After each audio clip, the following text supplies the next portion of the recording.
Cette semaine, en direct de Perpignan, une chronique auto, 6 trucs pour économiser lors de votre prochaine location en France. À tout de suite.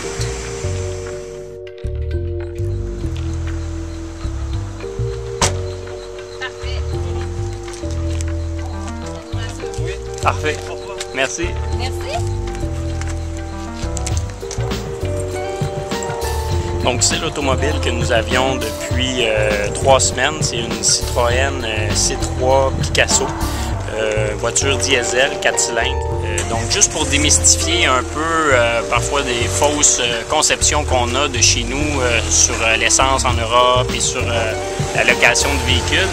Eh bien, premièrement, pour ce qui est de la location de véhicules, il ne faut jamais la louer en France. Il faut toujours, en France ou en Europe, il faut toujours la louer soit du Canada avant de partir ou par Internet. Nous, on utilise le site carrentals.com. C'est un site américain qu'on a découvert il y a quelques années, puis c'est vraiment là qu'on obtient les meilleurs prix. Donc, une voiture comme celle-là, ça revenait environ à 22 € par jour. Ensuite, il y a la question des assurances. Ça dépend de votre carte de crédit, ça dépend de vos assurances personnelles. Il faut voir, mais pour ce qui est du véhicule, c'était 22 € par jour.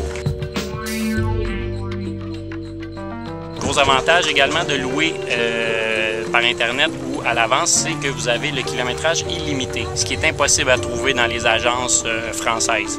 Donc, c'est toute une différence. Un autre mythe, donc, que l'essence est très chère. Oui, l'essence est chère. Par contre, lorsque vous avez une voiture diesel, le diesel, on a voyagé pendant 3 semaines, on l'a vu fluctuer entre 1,07 € le litre et 1,30 € le litre. C'est une grosse marge. Les prix sont beaucoup moins chers lorsque vous êtes dans les villes et les villages que lorsque vous êtes le long de l'autoroute. Le long de l'autoroute, dans les aires de service, les prix sont vraiment plus chers.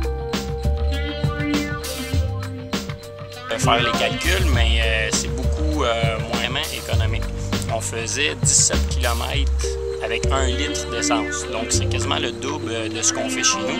Puis, ça a été ça qui nous a surpris agréablement.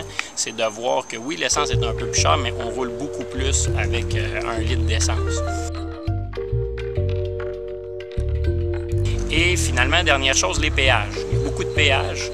Vous avez toujours le choix, deux choix. Il y a la route nationale qui est complètement gratuite, mais qui nous fait traverser de nombreux villages, les ronds-points, tout ça. Donc, ça avance pas très vite. Par contre, c'est complètement gratuit et ça permet de visiter en même temps. De l'autre côté, les autoroutes, on peut rouler entre 110 et 130 km/h.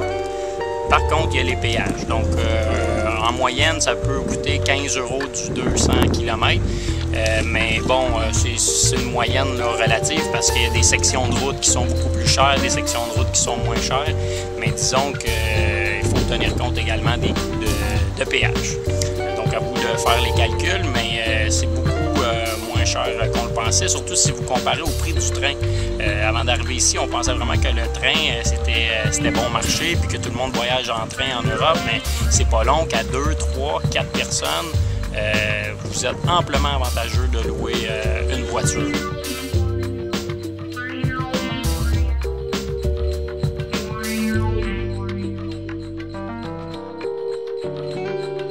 On vient de laisser la voiture, comme je vous disais.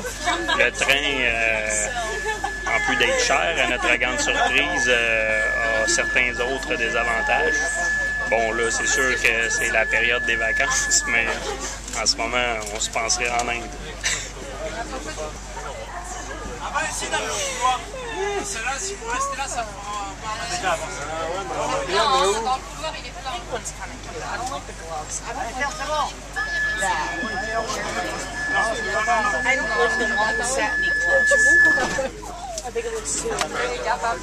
Ah, il y a plein de monde qui n'ont pas embarqué, hein?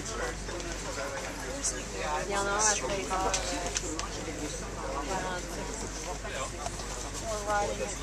Mesdames, Messieurs, bienvenue à bord du à destination de Portbou.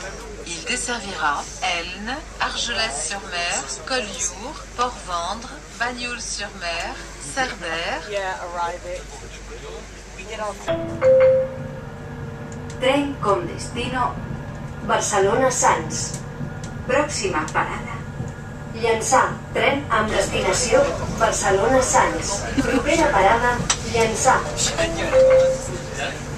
Tren con destino Barcelona-Sants. Pròxima parada. Llançà. Tren amb destinació Barcelona-Sants. Propera parada, Llançà. Tren con destino Barcelona-Sants.